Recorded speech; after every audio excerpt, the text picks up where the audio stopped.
it's boiling the water, so I put now the sugar and all the tea.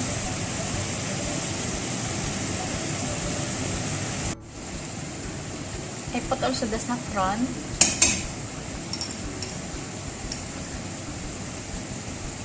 and the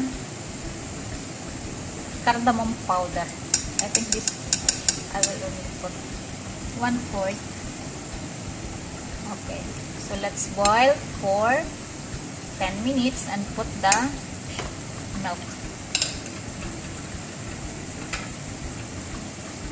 So we have to boil this until become too much black.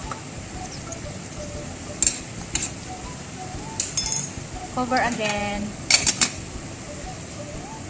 Now guys, I put the milk. It's already too much black. And let boil in a low fire. A low fire heat, because if you put up, it will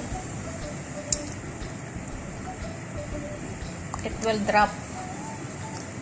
If boiling, it will drop.